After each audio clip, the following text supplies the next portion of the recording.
ಮುಗಿಯದ ಕಾಂಗ್ರೆಸ್ ಅಂತಹ ಕಲಹ. ಡಿಕೆಶಿ ಸತೀಶ್ ಜಾರಕಿಹೊಳಿ ಭೇಟಿಯ ಅಸಲಿಯತ್ತು.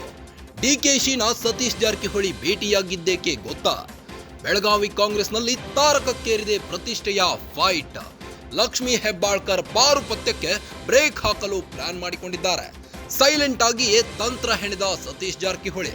ಬೆಳಗಾವಿ ಜಿಲ್ಲಾಧ್ಯಕ್ಷರು ಪದಾಧಿಕಾರಿಗಳ ನೇಮಕ ಬಗ್ಗೆ ಚರ್ಚೆಯಾಗಿದ್ದು, ತಾನು ಸೂಚಿಸಿದವರಿಗೆ ಪಟ್ಟ ಕಟ್ಟಬೇಕು ಅಂತ ಸಾಹುಕಾರ್ ಪಟ್ಟು ಹಿಡಿದು ಕೂತಿದ್ದಾರೆ.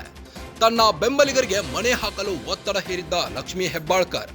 ಡಿಕೆ ಶಿವಕುಮಾರ್ ಬಳಿ ಲಾಬಿ ನಡೆಸಿದ್ದ ಲಕ್ಷ್ಮೀ ಹೆಬ್ಬಾಳ್ಕರ್ ಪ್ಲಾನ್ ಗೊತ್ತಾಗ್ತಿದ್ದಂತೆ ಸಾಹುಕಾರ್ ಫುಲ್ ಅಲರ್ಟ್ ಆಗಿದ್ದಾರೆ.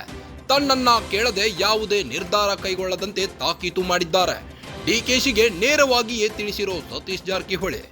ಇದೇ ವಿಚಾರವನ್ನ ಸತೀಶ್ ಜಾರಕಿಹೊಳಿ ಡಿಕೆಶಿ ಭೇಟಿ ವೇಳೆ ಹೇಳಿದ್ದಾರೆ. ಬೆಳಗಾವಿ ಹಿಡಿತಕ್ಕಾಗಿ ಸತೀಶ್ ಲಕ್ಷ್ಮಿ ಮಧ್ಯೆ ಕೋಲ್ಡ್ ವಾರ್ ಶುರುವಾಗಿದೆ. ಕುಂದಾನಗರಿ ಬೆಳಗಾವಿ ಹಿಡಿತಕ್ಕಾಗಿ ಸತೀಶ್ ಹಾಗೂ ಲಕ್ಷ್ಮಿ ಮಧ್ಯೆ ಕೋಲ್ಡ್ ವಾರ್ ಶುರುವಾಗಿದೆ. ಬೆಳಗಾವಿಯಲ್ಲಿ ಕಾಂಗ್ರೆಸ್ನ ಅಂತಹ ಕಲಹ ಮುಗಿಯುವ ಹಾಗೆ ಕಾಣುತ್ತಿಲ್ಲ. ಡಿಕೆಶಿ ಸತೀಶ್ ಜಾರಕಿಹೊಳಿ ಭೇಟಿಯ ಅಸಲಿಯತ್ತೇನು ಹಾಗಾದ್ರೆ? ಡಿಕೆಶಿನ ಸತೀಶ್ ಜಾರಕಿಹೊಳಿ ಭೇಟಿಯಾಗಿದ್ದೇಕೆ ಗೊತ್ತಾ? ಬೆಳಗಾವಿ ಕಾಂಗ್ರೆಸ್ನಲ್ಲಿ ತಾರಕಕ್ಕೇರ್ತಿದೆ ಪ್ರತಿಷ್ಠೆಯ ಫೈಟ್. ಲಕ್ಷ್ಮೀ ಹೆಬ್ಬಾಳ್ಕರ್ ಪಾರು ಪತ್ಯಕ್ಕೆ ಬ್ರೇಕ್ ಹಾಕಲು ಪ್ಲಾನ್ ಮಾಡಿಕೊಂಡಿದ್ದಾರೆ. ಸೈಲೆಂಟ್ ಆಗಿಯೇ ಸತೀಶ್ ಜಾರಕಿಹೊಳಿ ತಂತ್ರ ಹೆಣೆದಿದ್ದು, ಬೆಳಗಾವಿ ಜಿಲ್ಲಾಧ್ಯಕ್ಷರು ಪದಾಧಿಕಾರಿಗಳ ನೇಮಕದ ಬಗ್ಗೆ ಚರ್ಚೆ ನಡೆಸಿದ್ದಾರೆ. ತಾನು ಸೂಚಿಸಿದವರಿಗೆ ಪಟ್ಟ ಕಟ್ಟಬೇಕು ಅಂತ ಸಾಹುಕಾರ್ ಪಣ ತೊಟ್ಟು ಕೂತಿದ್ದು, ತನ್ನ ಬೆಂಬಲಿಗರಿಗೆ ಮಣೆ ಹಾಕಲು ಒತ್ತಡ ಹೇರಿದ್ದಾರೆ. ಲಕ್ಷ್ಮೀ ಹೆಬ್ಬಾಳ್ಕರ್ ತನ್ನ ಬೆಂಬಲಿಗರಿಗೆ ಮಣೆ ಹಾಕಲು ಒತ್ತಡ ಹೇರಿದ್ದು, ಡಿಕೆ ಶಿವಕುಮಾರ್ ಬಳಿ ಲಾಬಿ ನಡೆಸಿದ್ದ ಲಕ್ಷ್ಮೀ ಹೆಬ್ಬಾಳ್ಕರ್.